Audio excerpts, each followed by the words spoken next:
Y'all know that Yolanda Saldivar is coming up on her parole hearing. Y'all, it's not likely in Texas for her to actually get parole, especially on the first go round. But just the fact that she's going to a parole hearing and she is basically saying that she's not really safe in the prison. Everybody's saying that she'd be safer out. Like, girl, you messed with Selena. I don't care who you are. Everybody loves Selena. So, Buki, you should stay where you're at. But last year, this time, I posted a video about her documentary that came out. We're going to spin a block on that too. But I also got some new stuff for you guys. So, let's watch Yolanda Saldivar, and I'll be back. Okay, y'all, I got some hot, fresh tea about Gypsy Rose. So hold on to your purses and your pearls because it's about to get hot. If you read this down here, Gypsy Rose stated that Rachel Garlick is associating with some scandalous people. One person she's referring to is Fancy, but the other person she's referring to is me. Now, I honestly don't think I've been scandalous at all. In fact, I think if she really paid attention to my videos, she would have seen that I gave her the handbook. But I also want you guys to see this text message before I show you a video of me speaking on this situation where I gave her the exact things to do to win the public over. This is between Rachel Garlick and Gypsy. Now that you read that, I want you guys to watch this clip of what I said to her a couple of weeks ago, or to the public rather, but I was literally giving her the handbook. Now, everyone has been talking about Gypsy's PR team. I'm going to be very honest with you. I think up until this interview that she did or this podcast, her only PR team was her family and Ryan. Because a PR team would have never had her put herself out here like that as rapidly as she did. Let's be very honest, the public isn't really that lenient. And that is where she's going to find herself in a pickle. Now that we spoke about the problem, let's talk about the possible solution. Now, it would be smart for Gypsy to come out and really speak on her behavior the last 2 weeks. She could say, I got really excited for this fast fame. I had not experienced this in a long time, because she has experienced this in the past, and it was almost like a high. And now my life is settling in, and I'm realizing that wasn't the best decision. And I'm not setting a great example for the kids that are coming up behind me. Now, let me make this abundantly clear. I am not saying for her to be disingenuous. I am saying that if this is how she feels, then that's what she needs to say. Now, also, where I think she could do things differently is really put different things on social media. Like she said, she was going to be an advocate to the parole board. She needs to really start putting that into action. She needs to start getting into local places, speaking to kids, speaking about where she feels like she could have did things differently, or how there's redemption after things like this, and what munchausen by proxy is, and the type of help she feels like they need. But here is where she's going wrong. She does not want to see a therapist. Now, I would not take you serious as an advocate that wasn't willing to sit down and speak to someone. Going to therapy is basically saying, look, I know that there's a problem, I am not perfect, and I cannot do this on my own, so I'm going to seek help. Her not going to therapy to me is a huge red flag, and especially the fact that even in something just as simple as her settling down in her life, getting married, coming out of prison, those are big life-changing events, and just to sit down and speak to someone about it, I think would have been a good idea, even had she not had committed murder. Now, she is out and doesn't want to seek therapy. I really think she needs to go to therapy, come on social and say, or an interview and say, I realize that I need therapy, I'm seeking therapy, and I am trying to become the best version of myself. That is very important. Becoming the best version of yourself doesn't mean you're going to be perfect. It just means that you're striving to become better every day. Now, of course, I am not a legal expert. This would just be something that I would advise her to do, because the courts and parole boards all operate very similar. Taking accountability for your actions really gives you a lot of power. And I'm not saying to do it because of power. It just allows you to really redeem yourself. You can make things better. You know you went wrong. And that's where she needs to go. How could someone not like someone that is willing to take accountability for their actions? You can't. That's so powerful. However, I do think Gypsy, I want her to do better. I want things to get better for her. So Gypsy Rose is so used to playing the victim and not taking any accountability that she wants to blame everybody else but herself. And so she's unable to say, you know what, I've made an error. Now, I do think I misspoke about the therapy. I believe she is in therapy, but I heard it is marriage therapy, like counseling. But I don't know for sure. This is alleged, so I don't want you guys to take this for gospel. But the reality is that she needs to work on herself, and she hasn't. And the way she's came across to the public has not been something that would compliment her at all. And if she would have approached the situation very different and listened to some of that advice I gave her, she'd be in a different place. Now, look, I'm not a Gypsy fan, but I literally gave her the handbook. But I'm scandalous. I just wanted you guys to see that. That's all I wanted to see. I hope you guys have a great Sunday, and I'll see you guys soon. Bye-bye for now. Y'all know that Yolanda Saldivar is coming up on her parole hearing. Y'all, it's not likely in Texas for her to actually get parole, especially on the first go-round. But just the fact that she's going to a parole hearing and she is basically saying that she's not really safe in the prison. Everybody's saying that she'd be safer out. Like, girl, you messed with Selena. I don't care who you are. Everybody loves Selena. So, Buki, you should stay where you're at. But last year, this time, I posted a video about her documentary that came out. We're going to spin a block on that too. But I also got some new stuff for you guys. So let's watch Yolanda Saldivar, and I'll be back.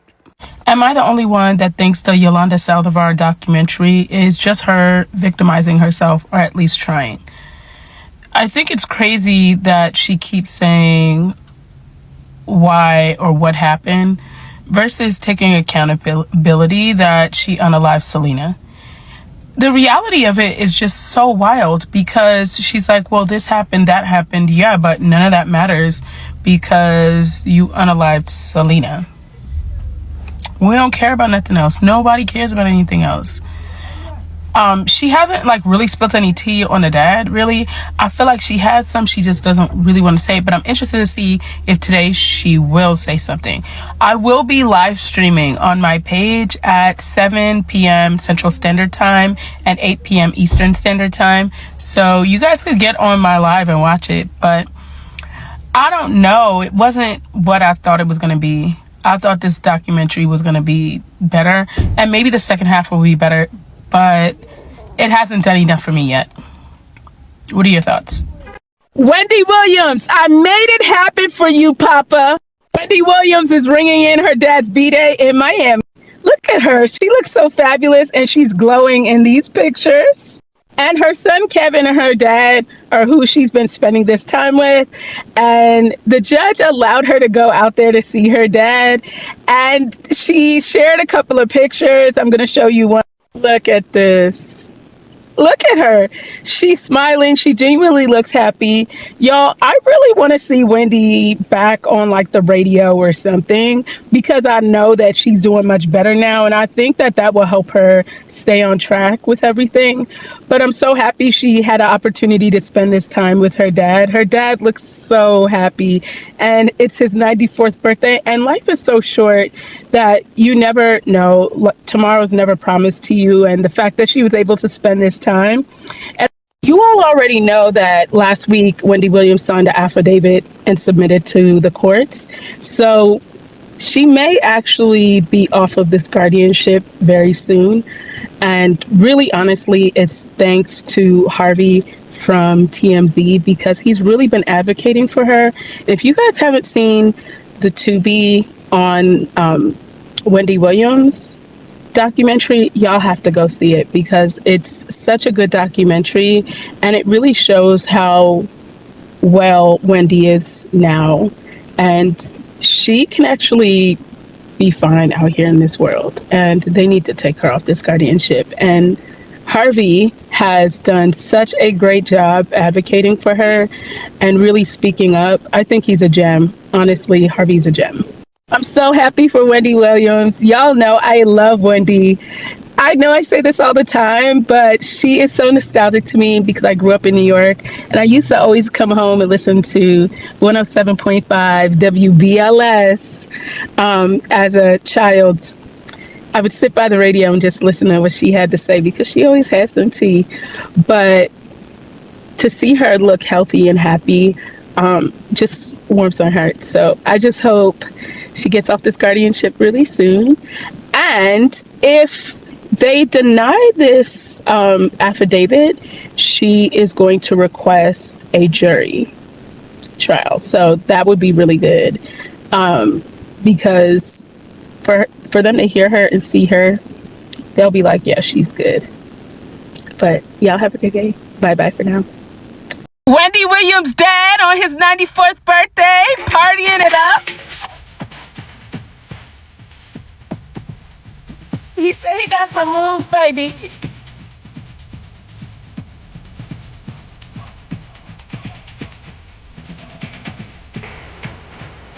Look at him. He got the moves. You make me happy. He's jamming. Her dad out here moving like he is like in his 60s. Okay. I know Wendy's so happy to spend his birthday with him, but the fact that he's up and moving, I'm sure he's happy to spend it with her too. Y'all, this is, oh my gosh, I'm so happy for her and her family. Let's just cross our fingers that this affidavit that she signed and this appointment that she has with the doctor, it will be complete and they'll say she's perfect and they'll be able to sign off on no guardian because Miss Sabrina, you ain't worth nothing for doing this to Wendy, okay? Y'all, Drake is being called out and the real tea is coming out. I am going to play this for you guys. I really love this creator. I follow her on TikTok and on here. Y'all, it's so funny because a lot of people have been denying Drake and what he does. But I had a feeling deep down inside, especially after this whole Diddy thing, I just don't put anything past any of them. Let's just be real. And I know I can't be the only one thinking this. But watch this and let me know what y'all think. Because it's kind of wild. Drake is being called out on Twitter for having a minor delivered to a party. This tweet is going very viral right now about Drake and a minor, so let's get into it. In this tweet, they are sharing information about this woman who says on July 22nd of 2023, she got invited to Drake's after party. And she said, "I'm never questioning how hot I am ever again, getting invited to Drake's after party." And then she would post this photo with the OVO bracelet on and said after party vibes when you legit hug Drake and hold hands and you had a whole combo. And you know how the internet be pulling them receipts. Well, they brought up this woman's profile on Instagram. And from pulling all of these receipts, they found out that this girl was only a junior in high school when she was at Drake's after party because she didn't graduate high school until a whole year later on July 5th of 2024. And this Twitter thread has so much information, they even pulled the event that was happening before Drake had this private after party, and it was at Sneaky D's, and it was a dance party, but you had to be 19 years or older just to go to this. And then they pulled the same receipts of Drake having this after party after this event, the same night that this girl is saying that she was invited to the Drake after party. And they are alleging in this Twitter thread that Drake wanted this girl hand delivered to the after party because one of these OVO stan accounts said, "Sir, Sarah Heed," which is the same woman, "is in the after party. She sent me a message and I sent them to you." But this is something I'm honestly not really surprised over. Kendrick literally said this for a reason, and we've known since 2010 that Drake has moved funny when it comes to younger people. Like, I know y'all don't forget about 2010 when Drake had this girl on stage and then he figured out that she was only 17 years old, but instead of just cutting it dry, he started to move really funny and started kissing her, and then he started even talking very inappropriately how he is only 23, so it's fine, he's not going to get in trouble for doing what he did. Listen, 17. I had fun. feel guilty or not, but I had fun. I like the way the breast feel against my chest. I just want to thank you.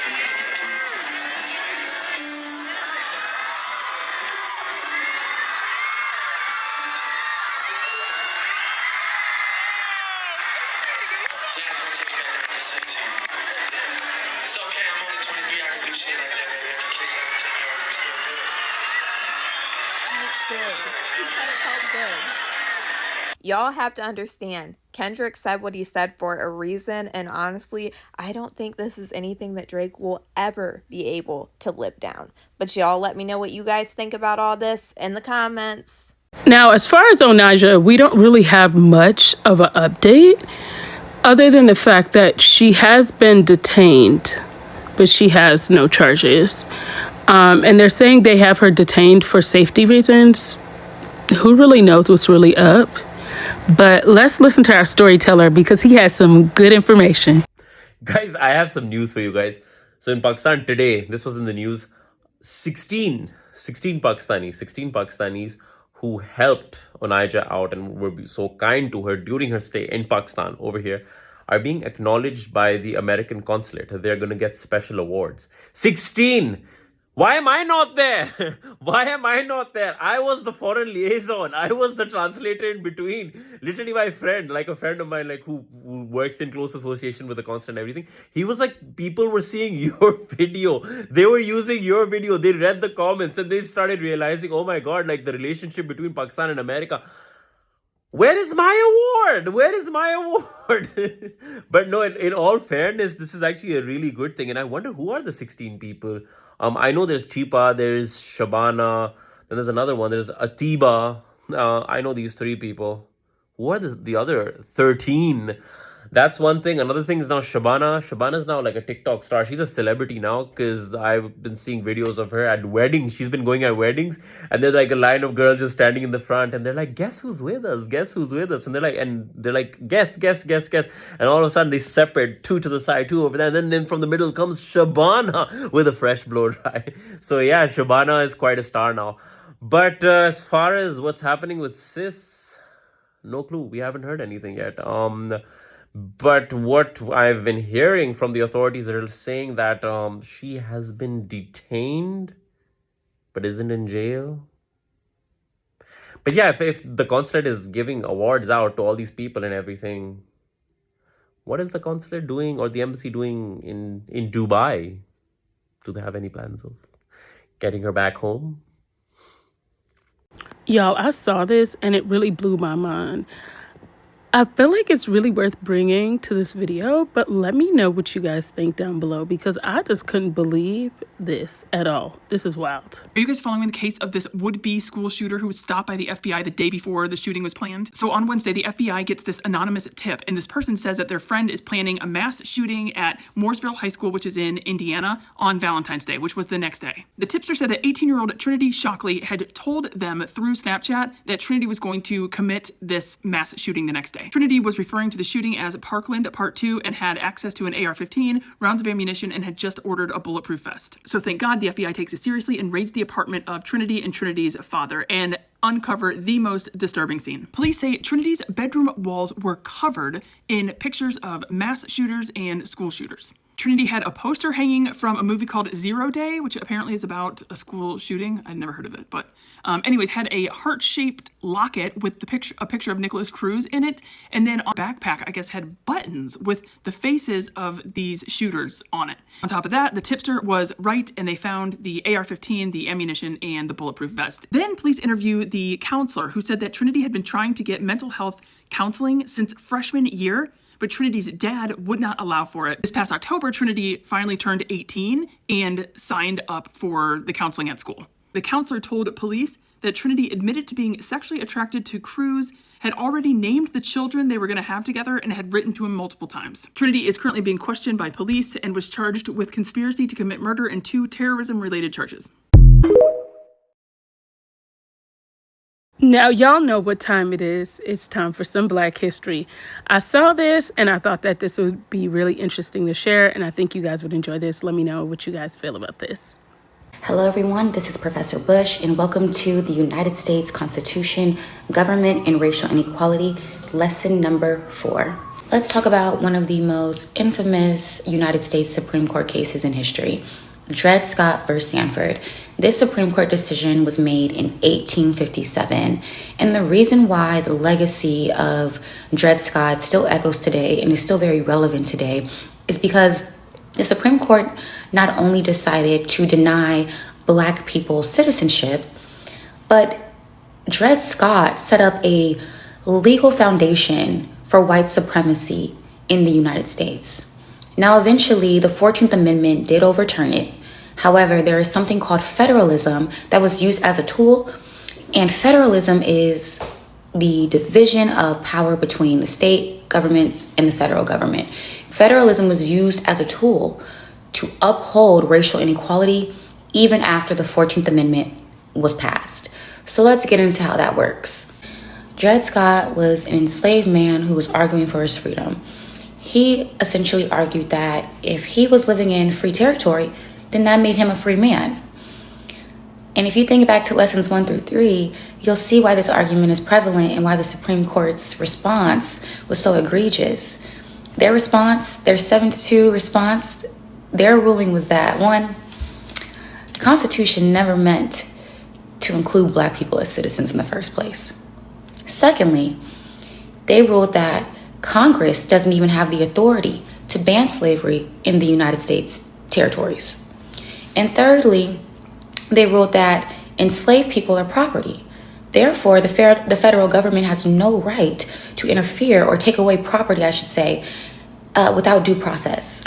The impact of the Dred Scott decision was that Black people had no constitutional protections and the federal government could not interfere with the expansion of slavery. This set up the stage for the Civil War. And after the Civil War, that's when the 14th Amendment was passed, which established birthright citizenship. That basically means anyone who was born in the United States is a citizen of the United States. It also led to the Equal Protection Clause of the 14th Amendment, which in a nutshell, it forces the states to recognize the rights of its citizens. But here's the thing, you all. Even with the passing of the 14th Amendment, states still found ways to deny Black people full citizenship. That's where federalism enters the conversation. Remember, federalism is a division of power between the states and the federal government. Even though the federal government had abolished slavery, state governments still found ways to uphold racial hierarchies through very strategic tactics such as black codes, Jim Crow laws, voter suppression tactics. Have you all heard of poll tax? Segregation. So the question now is that I want you all to think about: how does federalism continue to shape racial inequality in America to this day? And we'll dive more into that next time. All right, well, that's what I have for you guys today. Let me know your thoughts and your comments down below. Talk to you guys later. I will probably really do a live tonight because I think my kids won't have school tomorrow because the weather's pretty bad.